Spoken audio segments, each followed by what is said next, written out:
Hello, and welcome to KMVC News to begin the spring semester. I'm Alex Perez. Missouri Valley College has the best program in the nation, and this is an academic achievement. The college is the birthplace of an American humanics. KMVC's Clay DeVault reports on the Non-Leadership Alliance naming Missouri Valley College as Campus of the Year.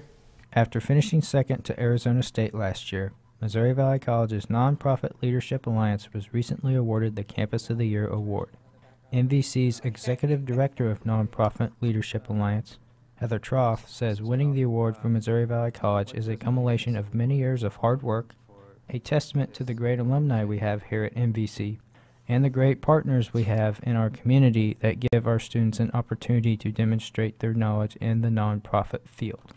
And it's also a great testament to Missouri Valley College and the support that we've received across the campus and from our administration. And ultimately, it's an incredible statement about the hard work and passion of our students and our faculty here at Missouri Valley College. Troth says that for 2019, the organization is very focused on poverty, hunger in the community, and youth development. So we have a lot of really neat initiatives that we're working on this year, especially with the government shutdown looming.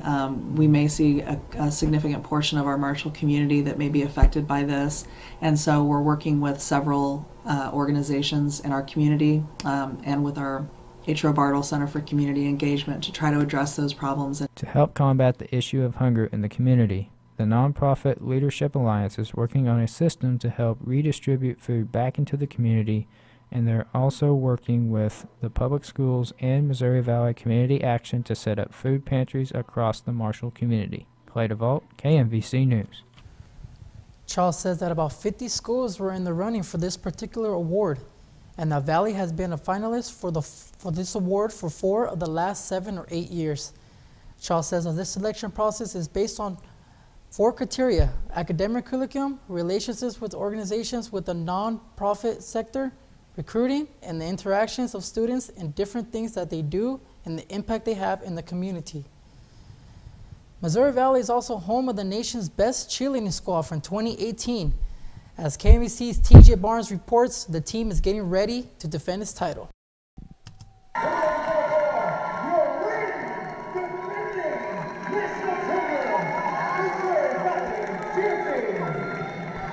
Returning national champs Missouri Valley cheerleaders performed the showcase at the halftime show, the same showcase that they're going to perform at nationals this year. Coach Gavin says it's a good way to help with nerves. Right now, well, we kind of like to get the bugs out before we go to our first competition, and just for some reason, the first competition that we go to every season is with OCU, and that's kind of our main rival.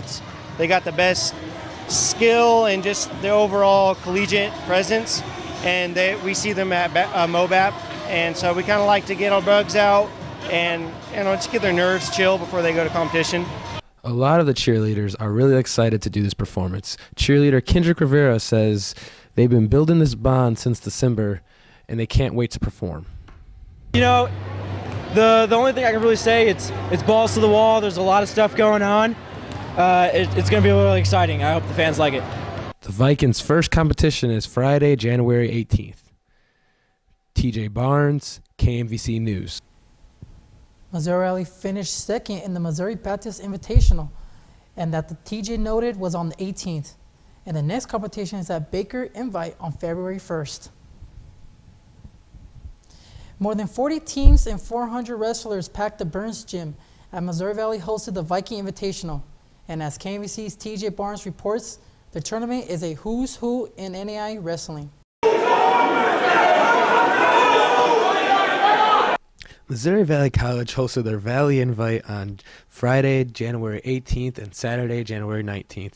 Some consider this the toughest NAIA tournament that isn't nationals, as 7 of the top 10 and 16 of the top 20 teams compete in a 2-day battle. As I tell my guys, as we're preparing for this, I tell my guys that this is a mini national tournament. You know, I think this is a step up from our conference tournament, but yeah, this is 50% of the national field. So we see teams here that we don't see on a regular basis. We see a lot of ranked opponents, so it's definitely a step up in competition, and it sits right at the perfect time for us. You know, it gives us a good judge of where we're at and going into the end of the postseason. The Missouri Valley College wrestling team is without a couple of their high-ranked wrestlers, but are hoping those guys come back strong. So we won't have Gomez wrestling, and we won't have number 7, Zach Durbin wrestling either.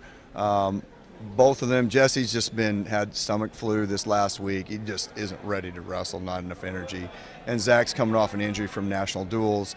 While if it were the end of the season, we needed to wrestle, we could, but we probably have more to lose to go out and wrestle at maybe 75% than we do if we just go ahead and sit and wait. Vikings Elias Villawifi won the 165-pound bracket, beating off a couple of high-ranked wrestlers in the process. I kind of just came out and just tried to open up, try to go to different things, and just try to win, try to fight. TJ Barnes, KMVC News. The Vikings finished 5th overall in the team standing. Next for the Missouri Valley men's wrestling team is a duel against Baker on January 25th. Baker finished 4th in the Vikings Invitational, edging out Valley by 3.5 points.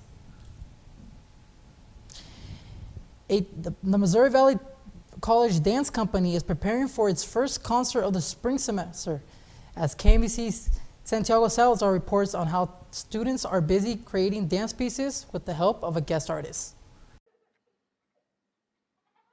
The Missouri Valley College Dance Company worked all the weekend on the first act of their upcoming concert.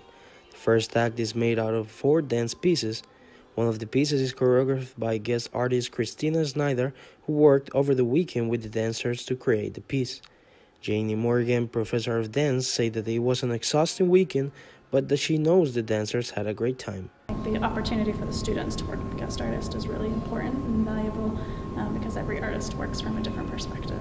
The 3 other dance pieces of the first act were choreographed by Valley alumni Tori Spritzek and Valley student Rosemary Bennett.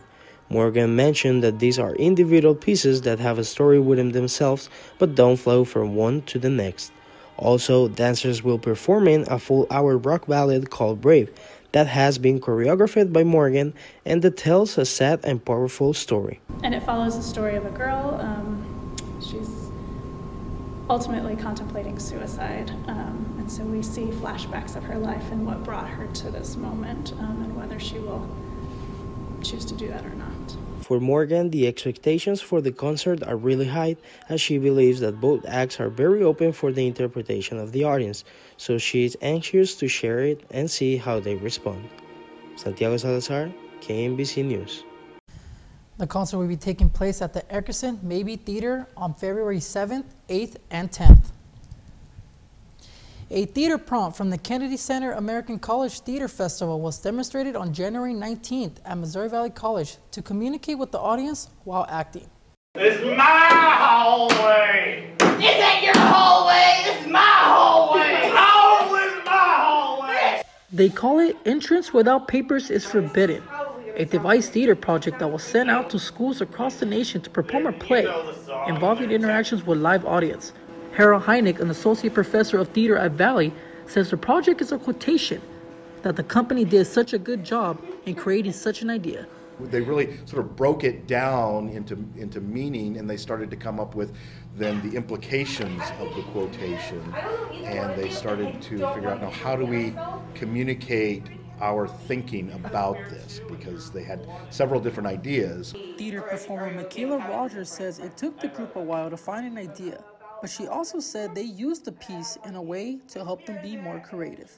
A lot of what we do is actually improv work within the devised piece. We start with an idea and then we play around with it, and we play games or write and do whatever we can to help develop that idea into something, even if it's something completely different. Heineck says the group did a good job in connecting well with the audience and will have a few more events this semester. Those who perform in the piece are all members of the Flatliners group at Valley and are performing a show called The Brave on February 9th at the Eckerson Maybe Theater. Our next show is set for February 5th. Thank you for watching. I'm Alex Perez, and this is KMVC News.